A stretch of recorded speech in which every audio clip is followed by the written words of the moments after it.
నా ఫ్రెండు నేను అలా వాకింగ్ చేస్తుంటే అక్కడ ఒక చెట్టు కింద జాతకం జాతకం చెప్తా అని చెప్పేసి అక్కడ బోర్డు పెట్టుకొని కూర్చున్నాడు.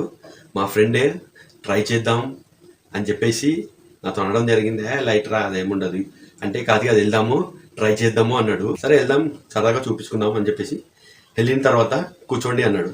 కూర్చున్నాము. లెఫ్ట్ హ్యాండ్ చూపించమన్నాడు. లెఫ్ట్ హ్యాండ్ చూపించాడు. లెఫ్ట్ హ్యాండ్ చూపించిన తర్వాత గీతలు చూసి ఓబ్బో అబ్బా అన్నాడు.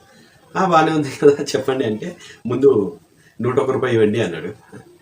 అంతా ₹101 అంటే, నీ గీతలు అద్భుతంగా ఉన్నాయి, అసలు నీ గీతలు వా వా అన్నాడు. అలా అని చెప్పేసి మా ఫ్రెండ్కి ఆశ కలిగించాడు.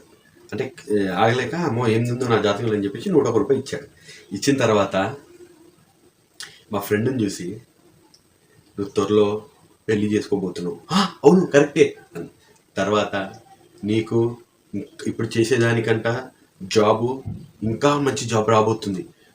అవునా అవునా అన్నాడు. నీకు పెళ్ళైన తర్వాత ఐశ్వర్యం ఆరోగ్యం మరింతగా రాబోతుంది అనగానే అవకాయ అవునా అవునా అవునా అక్కడ ఆగిపోయి డీటెయిల్స్గా మొత్తం చెప్పాలంటే ₹1000 అవుతుంది అనగానే మా ఫ్రెండ్ ₹1000 ఓకే ఓకే అన్న. నేనన్నా పిచ్చోడు వారా అని చెప్పి లాక్కొచ్చాను. మా ఫ్రెండ్కి ఈ చేతిలో గీతలు ఎలా వస్తాయో నేను అడిగాను. అడిగితే నా దగ్గర సమాధానం లేదు. పిచ్చోడా నీకు వయసు ఉంది, ఖచ్చితంగా పెళ్ళి అవుతుంది, ఇప్పుడు రేపో సంవత్సరం అయినా పెళ్ళి అవుతుంది, అది ఎవడన్నా చెప్తాడు. పెళ్ళైనాక ఐశ్వర్యం ఆరోగ్యం అని వస్తుంది అని చెప్తుంది. ఒకవేళ రాకపోతే ఇక్కడికి వచ్చి అడిగితే అతను ఉంటాడా, లేదంటే రాలేదని వచ్చి నువ్వు అడుగుతావా అని అడిగా. ఇదంతా పుట్టి జస్ట్ ఫర్ ఫన్ లాగా తీసుకోండి. ఏదో సరదాగా అయితే ఓకే, అదే సీరియస్గా తెచ్చి 100 పోయి 1000 తర్వాత మళ్ళీ 2000 అని ఇచ్చుకుంటా డెఫినెట్గా పోకండి. ఏదో సరదాగా చూపించుకొని ఫ్రెండ్స్లో ఒక 10 మంది ఫ్రెండ్స్ ఉన్నప్పుడు సరదాగా చూపించుకొని సరదాగా నవ్వుకోవడానికి వదిలేయండి. ఒక 50-100 అయితే, అదే మీ జాతకంలో ఈ మార్పు ఉంది, ఆ మార్పు చేస్తే మీరు ఐశ్వర్యం వస్తుంది, ఈ మార్పు చేస్తే ఇది వస్తుంది అని చెప్పి అన్నీ నమ్మొద్దు. జస్ట్ ఫర్ ఎంటర్టైన్మెంట్ తీసుకోండి. కష్టపడిందే మన పొట్ట గడవదు. అలాగే ఒక జాబ్లో కష్టపడి చేస్తేనే అప్డేట్ అవుతాం. ఒక దగ్గరనే కుదురుపడి జాబ్ చేస్తూ ఉంటే మనకి శాలరీ పెరిగే అవకాశాలు ఉన్నాయి. ఏదైనా చేసుకుంటే కానీ మనకి ఏది రాదు, అదొకటి బాగా తెలుసుకోండి. చేతి గీతలు ఇలా ఫోల్డ్ చేయండి. కరెక్ట్ ఫోల్డ్ చేస్తే కరెక్ట్ గీతలు ఎన్ని గీతలు ఉన్నాయి అన్ని ఫోల్డ్ అయిపోయినాయి. చూడండి, గీతలు ఇలా ఫోల్డ్ చేస్తే ఎన్ని ఉన్నాయి అన్ని ఫోల్డ్ అయిపోయినాయి. ఈ గీతలు ఇక్కడ గీతలన్నీ ఇది ఫోల్డ్, ఇది ఇలా ఉన్నప్పుడు గీతలు పడడం జరుగుతుంది. సో ఏదైనా మీరు ప్లాస్టిక్ నుంచి ఇలా తీయండి, అక్కడ గీత పడుతుంది. సో ఆ గీతని తీసుకెళ్ళి జ్యోతిష్యుడు చెప్పండి. ఆ గీతకు కూడా చాలా బ్రైట్ ఫ్యూచర్ ఉంది, చాలా ఫ్యూచర్లో ఎక్కడికో ఎదుగుతాడు అని చెప్తాడు. అది సో మనం చిన్నప్పుడు అమ్మ కడుపులో ఉన్నప్పుడు మన శరీరం రెడీ అయినప్పుడు, శరీరం పెరుగుతూ ఉంటే మన చేతులు ఫస్ట్ ఇలా బిగుసుకొని ఉంటాయి చేతులు.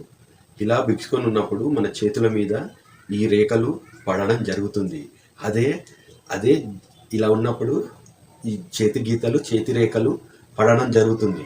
అంతేగాని దీన్ని చూసి మనం పుట్టినప్పుడు ఇలా ఫోల్డ్ అయి పుడతాం. మెల్లిమెల్లిగా అమ్మ కడుపులా ఇలా ఇది ఎంత గ్రోత్ చెందుతుంటే అలా మనకి ఇక్కడ గీతలు పడడం జరుగుతుంది. ఎందుకంటే ఈ గీతలు లేకపోతే మనం ఇట్లా ఫోల్డ్ చేయడము, ఇట్లా మూవ్ చేయడము, ఇలా చేయడము ఇబ్బందిగా అవుతుంది. ఇవి గమనించండి. మన ఫోల్డ్ ఇలా చూడండి, ఇది అసలైన గీతల రహస్యం ఇది. సో ఇలా తెచ్చినప్పుడు ఫోల్డ్ చేసినప్పుడు మనకి గీతలు అనేది ఫ్లెక్సిబుల్గా మూవ్ చేస్తూ ఉంటాయి. అంతేగాని ఈ గీతలను చూసి నీ ఫేట్ మారుస్తా, ఈ జాతకంలో మార్పులు చేస్తా, అవన్నీ ఫేక్ మాటలు. డెఫినెట్గా మనం అమ్మ కడుపులు ఉన్నప్పుడు చేతులు ఇలా ఫోల్డ్ అయి ఉంటాయి. ఫోల్డ్ చేయడం కారణంలో గీతలన్నీ పడతా ఉంటాయి. ఎందుకంటే మన గీతలు ఓపెన్ క్లోజ్ చేయడానికి ఎలాంటి ఇబ్బంది ఉండొద్దని చెప్పేసి గీతలు పడతాయి. అది మన శరీరంలో న్యాచురల్గా జరిగే ప్రక్రియనే. అదేదో ఇందులో ఇక్కడ రాత చూసి చెప్తే అది జస్ట్ ఫర్ ఫన్, కామెడీగా తీసుకోండి. ఏదైనా మనం కష్టపడితే మనకి ఏది దక్కదు. మీకు అర్థమైంది అనుకుంటున్నాను. నేను చెప్పే రాతి గీతలు కరెక్టా కాదా కామెంట్ చేయండి. సబ్స్క్రైబ్ చేయండి ప్లీజ్. Do subscribe.